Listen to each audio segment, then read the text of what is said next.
and welcome to my home. Today we're going to make a tasty apricot and gingerbread in the bread machine. It's going to be delicious. You can do this. It's easy. I'm going to show you how. But before we get to that, I want to tell you I have other tasty videos on tasty recipes on my channel.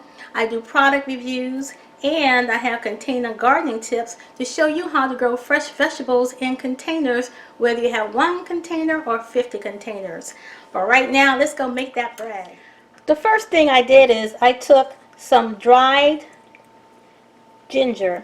And this ginger you can find in your stores. Is usually in either the bulk section of your store or the dried fruits and vegetables. This is crystallized ginger. So I want to point that out that I am using crystallized dried ginger. It has sugar on there and it adds a nice sweetness to it. Now because it's kind of not flexible, I went ahead and took some ginger and put it in a 1/4 cup of water and microwaved it for about 30 seconds to make it nice and flexible. So I'm going to go ahead and chop this up. I'm looking for a tablespoon of this chopped ginger.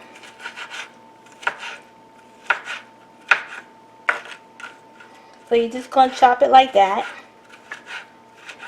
Get it as fine as you can.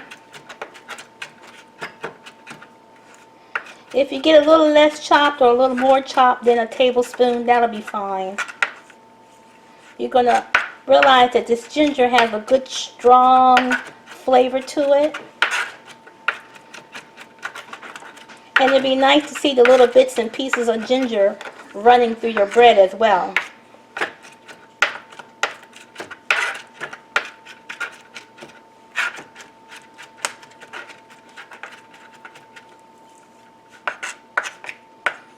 Okay, so it's a little over, not a problem. I'm going to set that aside. Next, you're going to want to get a 1/3 cup of dried apricots. And that is also in the dried fruit section.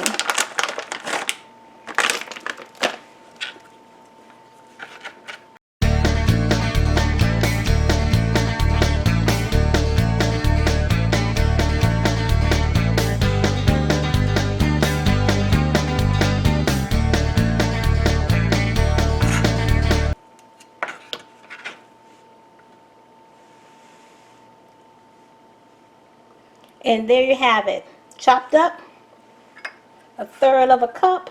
Again, if you go over a little or under a little, that's fine. I think I hit this one pretty much right on the mark. Going to put that aside. Let me clean up a little bit and be right back. Now it's time to start the assembly. We have 3/4 cups of whole milk. And I'm going to put some of that ginger water, and I need 6 tablespoons of water altogether, so I probably will need to add some additional water to the ginger water. So I'm going to measure that out. That's 1 tablespoon of the ginger water. Oops, I dribbled a little. That's 2 tablespoons of the ginger water. So that means I need 4 tablespoons of just cold water. I need 3 tablespoons of butter, and those 3 tablespoons are divided up into 4 cubes because I want to put it into each corner of the bread machine, just like that. I have 3 tablespoons of sugar,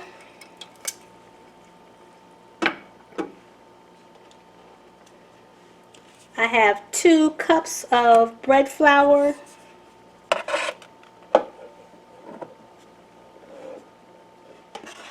1 cup of whole wheat flour,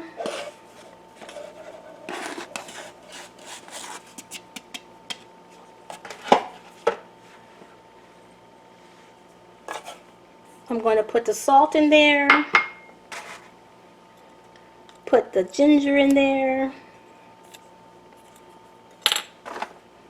and put the apricot in there. Now the reason why I'm putting this in there all together is that I want it to mix well. I know some of the machines, including this one, has a fruit setting where it'll stop and allow you to add the fruit, but I have better success by just putting it all in there right now. In fact, you could put the fruit in the water and the milk in the bottom first if you want to.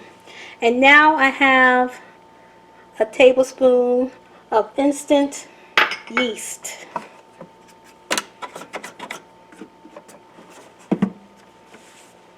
Now for this one, I'm going to do it on a whole wheat setting. And this is a 1.5 loaf. And for my machine, that means it will take 3 hours and 35 minutes. There she goes. So I'll come back when she's done and show you the results. Okay, the apricot gingerbread is done. Drum roll, please. Ta-da! Look at it. It's beautiful. I'm going to slice into it and let you see how she looks.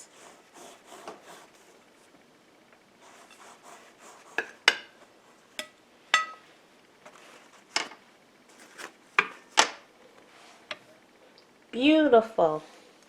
Look at the little specks of fruit in there.